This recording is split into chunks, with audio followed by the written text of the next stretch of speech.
एक और अहम जानकारी दे दे, खबर बता दे। भोपाल में पुलिस बनकर लूट और अपहरण का मामला सामने आया है। एनडीपीएस एक्ट में फंसाने की धमकी देकर लूट का मामला सामने आया। खुद को पुलिस वाला बताया और युवक का किडनैप कर लिया। 6 बदमाशों ने इस लूट की वारदात को अंजाम दिया। फ्लैट में घुसकर 4 दोस्तों के साथ की वारदात हुई। युवकों से पैसे लिए गए, 3 घड़ी, मोबाइल फोन छीन लिया। चारों युवकों को बिठाकर मिसरौद ले गए बदमाश। हबीबगंज पुलिस ने एफआईआर दर्ज कर जांच शुरू कर दी है। तो भोपाल में पुलिस बनकर लूट और अपहरण का मामला सामने आया है। एनडीपीएस एक्ट में फंसाने की धमकी दी और लूट की गई। इस खबर पर ज्यादा जानकारी के साथ आकाश हमारे सहयोगी हमारे साथ बने हुए हैं।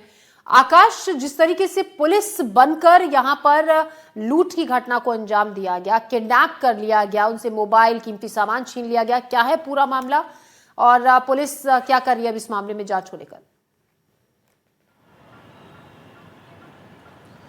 मध्य प्रदेश की राजधानी भोपाल में बदमाशों के हौसले इस कदर बुलंद है ज्योति कि आप अंदाजा लगाइए कि खुद बदमाश पुलिस बनकर किसी के घर पहुंच जा रहे हैं, उसे धमकी देते हैं, उसका अपहरण करते हैं, इसके बाद कई किलोमीटर तक मिसरोद तक घुमाते हैं और फिर उनके साथ लूट की घटना को अंजाम देते हैं और नकदी भी लूट ली जाती है। दरअसल ये पूरा मामला भोपाल के हबीबगंज थाना इलाके का है। पुलिस के मुताबिक ये आपसी रंजिश का मामला है, जिसके चलते कुछ युवकों ने इस तरीके की वारदात को अंजाम दिया और जब इनसे ज्यादा पैसे की डिमांड लगातार की गई तो ये जो युवक जिन्हें अपहरित किया गया था, उन्होंने अपने परिजनों को होशंगाबाद फोन लगाया और इसके बाद कहीं जाकर ये उनके चंगुल से छूटते हैं, फिर पुलिस के पास शिकायत करते हैं। शिकायत के आधार पर हबीबगंज थाना पुलिस ने इस मामले पर एक्सटॉर्शन समेत अन्य धाराओं में एफआईआर दर्ज की है और मामले की जांच शुरू कर दी है। इस मसले को लेकर एक सीसीटीवी फुटेज तेजी से वायरल हो रहा है। इस फुटेज में एक फ्लैट के पास कुछ युवक जिन्हें संदिग्ध माना जा रहा है वो अंदर जाते हुए बाहर निकलते हुए दिखाई दे रहे हैं और पुलिस इस आधार पर भी इस मामले की जांच पड़ताल कर रही है। जी, शुक्रिया आकाश जानकारी के लिए आपका। तो बदमाशों के हौसले बुलंद हैं। पुलिस वाला बनकर घर के अंदर दाखिल हुए और युवकों का अपहरण किया और लूट को अंजाम दिया गया। खबर अगली है इंदौर से, जहां जिले में इनकम टैक्स विभाग का छापा पड़ा। बीआर गोयल इंफ्रास्ट्रक्चर पर आईटी का छापा पड़ा है। कंपनी के दस्तावेजों की जांच की जा रही है। सपना संगीता स्थित दफ्तर पर कार्रवाई जारी है। इंदौर में जिले में इनकम टैक्स विभाग का छापा पड़ा है। बीआर गोयल इंफ्रास्ट्रक्चर पर आईटी का छापा पड़ा है। कंपनी के दस्तावेजों की जांच की जा रही है। सपना संगीता स्थित दफ्तर पर कार्रवाई जारी है इंदौर में। हमारी सहयोगी तनुश्री से हम बातचीत करेंगे इस खबर पर। तनु, बीआर गोयल इंफ्रास्ट्रक्चर है जहां पर आईटी की रेड पड़ी है, क्या है पूरा मामला?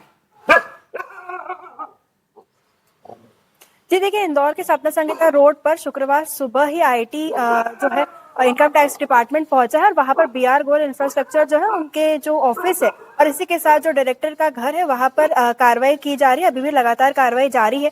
जितने भी डॉक्यूमेंट्स है, डिजिटल दस्तावेज है, वो सब खंगाले जा रहे हैं। आईटी को एक सूचना मिली थी जिसमें जो टैक्स है, टैक्स में गड़बड़ी, टैक्स पेमेंट में गड़बड़ी की सूचना की वजह से यहाँ पर अब जो है कार्रवाई की जा रही है और सुबह ही टीम यहाँ पे पहुंच गई है और अभी लगातार कार्रवाई जारी है। जिस तरीके से तस्वीरों में भी हम देख रहे हैं, सप्ता संगीता रोड पर जो बीआर गोयल इंफ्रास्ट्रक्चर का कार्यालय है वहां पर बाहर कई गाड़ियां खड़ी हुई है, कई सारे जो अधिकारी है वो अंदर है, बातचीत कर रहे हैं, पूछताछ यहाँ पे की जा रही है। बीआर गोयल इंफ्रास्ट्रक्चर की अगर हम बात करें तो ये राजमार्ग, पुल और जो इमारतें बनाने का काम है वो ये करते हैं और 1986 में इस कंपनी का निर्माण हुआ था। 2005 में जो ये प्राइवेट लिमिटेड बनी थी, यानी कई सालों से कंपनी काम कर रही है। पर अब जो है टैक्स पेमेंट में गड़बड़ी को चलते जो ये डॉक्यूमेंट्स है वो खंगाले जा रहे हैं, डिजिटल दस्तावेज यहाँ पर देखे जा रहे हैं। जी ज्योति। जी तनु, शुक्रिया जानकारी के लिए। तो जिले में इनकम टैक्स विभाग का छापा है। बीआर गोयल इंफ्रास्ट्रक्चर है जहां पर आईटी की रेड पड़ी है। सुबह से ही यहां पर आईटी की टीम है जो यहां पर आगे जांच कर रही है। खबरों में हम बढ़ते हैं आगे। अगली खबर है मंडला से, जहां घर में आग लगने से महिला की मौत हो गई। घर में मौजूद महिला की जलने से मौत हो गई। बर्रा टोला गांव के घर में आग लगी थी। अज्ञात कारणों के चलते आग लगी। स्थानीय लोगों ने आग पर काबू पाया। नैनपुर पुलिस मामले की जांच में जुटी हुई है। तो मंडला में घर में आग लगने से महिला की मौत हो गई। घर में मौजूद महिला की जलने से मौत हो गई। बर्रा टोला गांव के घर में ये आग लगी थी। आग कैसे लगी ये नहीं पता चल पाया है। स्थानीय लोगों ने आग पर काबू पाया। नैनपुर पुलिस मामले की जांच में जुटी हुई है।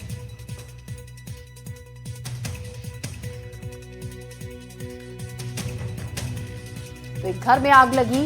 इस आग में घर में मौजूद एक महिला की जलकर मौत हो गई। स्थानीय लोगों ने आग पर काबू पाया। आग कैसे लगी ये नहीं पता चल पाया है। आग घर में लगी और तेजी से पूरी घर को इस आग ने अपनी चपेट में ले लिया, जिससे घर में मौजूद एक महिला भी इसकी चपेट में आ गई और उनकी जान चली गई। नैनपुर पुलिस मामले की जांच में जुटी हुई है। बराटोला गांव की मंडला की बराटोला गांव की ये घटना है। खबर है जबलपुर से, जहां जिले में आरटीओ की कार्रवाई हुई। बसों में आग की घटनाएं रोकने के लिए छापा। बसों की वर्कशॉप पर आरटीओ का छापा। वार्षिक सर्वे रिपोर्ट नहीं दिखा सका संचालक। सर्वे रिपोर्ट नहीं दिखाने पर वर्कशॉप को सील कर दिया गया। परिवहन आयुक्त ने जांच के निर्देश दिए हैं। तो जबलपुर में आरटीओ की कार्रवाई। बसों में आग की घटनाएं रोकने के लिए छापा पड़ा है। बसों की जो वर्कशॉप है, आरटीओ का छापा इन वर्कशॉप पर पड़ा। वार्षिक सर्वे रिपोर्ट नहीं दिखा सका था संचालक। सर्वे रिपोर्ट नहीं दिखाने पर वर्कशॉप को सील कर दिया गया। परिवहन आयुक्त ने जांच के निर्देश दिए हैं।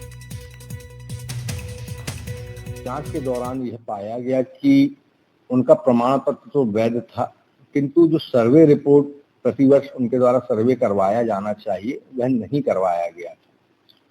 प्रथम दृष्टया गलत पाए जाने पर उनके बस बॉडी सेंटर को सील किया गया है। उनके द्वारा यदि तथ्यात्मक दस्तावेज प्रस्तुत किए जाते हैं तो उसको खोलते हुए पुनः आगे के अंदर की कार्रवाई देखेंगे कि उनके यहाँ क्या क्या चीजें होनी चाहिए, क्या नहीं होनी चाहिए। और यदि उनके द्वारा ये दस्तावेज प्रस्तुत नहीं किए जाते हैं तो फिर जो भी विधि सम्मत कार्रवाई होगी वह की। खबर ग्वालियर से है, जहां बुजुर्ग की मौत के मामले में सजा। हाईकोर्ट ने नातिन को सुनाई है 7 साल की सजा। महिला ने परिजनों के खाने में मिलाई थी दवा। मैगी में नींद की गोलियां मिलाकर खिलाई थी। परिजनों को नींद लगने के बाद भाग गई थी। कीमती सामान लेकर भागी थी आरोपी महिला। नींद की गोली खाने से नाना की हो गई थी मौत। गैर इरादतन हत्या के मामले में कोर्ट ने सजा सुनाई है। तो ग्वालियर में बुजुर्ग की मौत के मामले में हाईकोर्ट ने सजा सुनाई है। नातिन को 7 साल की सजा। महिला ने परिजनों को खाने में नींद की गोली मिलाकर दे दी थी। मैगी में नींद की गोलियां मिलाई थी, जिसे खाने से ज्यादा ओवरडोज होने से नाना की मौत हो गई। किसी मामले में गैर इरादतन हत्या के मामले में 7 साल की सजा नातिन को सुनाई गई। खबर भोपाल से, जहां रेलवे अधिकारियों को मिले नकली सिक्के। सामान में मिलने वाला चांदी का सिक्का निकला नकली। जांच में चांदी के सिक्के में 99% से ज्यादा मिलावट मिली। पश्चिम मध्य रेलवे के रिटायर्ड कर्मचारियों ने इस बात की शिकायत की। भारतीय रेलवे में एक ऐसा मामला सामने आया है जिसने दशकों तक सेवा देने वाले कर्मचारियों का दिल तोड़ दिया। रिटायरमेंट के वक्त सम्मान के तौर पर दिया जाने वाला गोल्ड प्लेटेड सिल्वर मेडल अब नकली निकला है। जांच में ये साफ हुआ कि मेडल चांदी के है ही नहीं, बल्कि लगभग पूरी तरीके से तांबे से बने थे। इनमें चांदी की मात्रा 0.23% पाई गई। बाकी शेष हिस्सा तांबा और अन्य धातुओं का है। नियमों के मुताबिक रेलवे की तरफ से कर्मचारियों को दिए जाने वाला स्मृति चिन्ह शुद्ध चांदी का होना चाहिए था, लेकिन हकीकत इसके ठीक उलट निकली। रेलवे के रिटायर्ड कर्मचारियों का आरोप है कि सिक्कों की खरीदी प्रक्रिया में गंभीर अनियमितताएं हुई हैं। टेंडर नियमों की अनदेखी कर घटिया गुणवत्ता के सिक्के खरीदे गए। सामने आने के बाद प्रशासन ने एफआईआर दर्ज करवाने के साथ ही मामले की जांच के आदेश दिए। मेरे साथ रेलवे के ही रिटायर्ड कर्मचारी टीके गुप्ता साहब मौजूद हैं, जो पहले लोको पायलट भी रहे, इसके बाद और भी सेवाएं रेलवे में देते रहे। सर, किस पद से रिटायर हुए आप अंत में? मैं चीफ लोको इंस्पेक्टर के पद से। कब रिटायरमेंट हुआ सर आपका? अगस्त 2025। जब सम्मान मिला तो आपको बड़ा अच्छा महसूस हुआ होगा, लेकिन अभी जो सुनाई दे रहा है कि जो सम्मान के तौर पर सिक्के दिए गए वो शुद्ध नहीं है, इस पर क्या कहना चाहेंगे? इस पर मेरा तो यही कहना है कि इसकी जांच होनी चाहिए। जो ये सिल्वर स्कैम सामने आ रहा है, और ना सिर्फ भोपाल मंडल में या जबल वेस्ट सेंटर रेलवे में होनी चाहिए, पूरे भारतवर्ष में होनी चाहिए। क्योंकि हर जगह रेल कर्मचारी जो भी सेवानिवृत्त होते हैं उन्हें ये सिक्के दिए जाते हैं। पहले ये केंद्र सरकार की टकसाल में छपते थे, लेकिन बाद में प्राइवेटाइजेशन के तहत ये जगह जगह टेंडर के जरिए प्राइवेट लोगों को दिए जा रहे हैं, कंपनियों को। उसी का परिणाम ये है कि ये सिक्कों की गुणवत्ता पर आज सवाल उठा हुआ है। और जिस सिक्के की जांच हुई उसमें 99% चांदी की जगह 99% तांबा पाया गया, ऐसी सूचनाएं मिल रही हैं। आज हर रेल कर्मचारी सशंकित है कि कहीं उसका सिक्का तो नकली नहीं है। ये सम्मान की भी बात है। सम्मान को बहुत सारे लोग उस नजरिए से देखते हैं, बहुत सारे लोग जांच नहीं कराते हैं, लेकिन जब शुद्धता पर सवाल उठता है तो निश्चित तौर पर एक मन में वो भावनाएं आती होंगी कि हमें नकली सामान दे दिया गया। बिल्कुल, ये तो अपना है ही सही। और ये सिक्का भी देखें आप, रिटायर जितने रेल कर्मचारी हैं सब अपने ड्राइंग रूम में सजा के रखते हैं इसको। वो ख़त्म भी हो गए हैं, कई तो पुराने ऐसे हैं उनके बच्चे तक इसको संभाल के रखे हुए हैं। और वो जो लोग मिलने आते हैं उन्हें बताते हैं कि हमारे पापा जी रेलवे में थे, उन्हें रिटायरमेंट पर ये चिन्ह रेलवे ने दिया था। उनको भी जब मालूम पड़ेगा कि ये नकली है मान लो, तो उनको भी संशय होगा।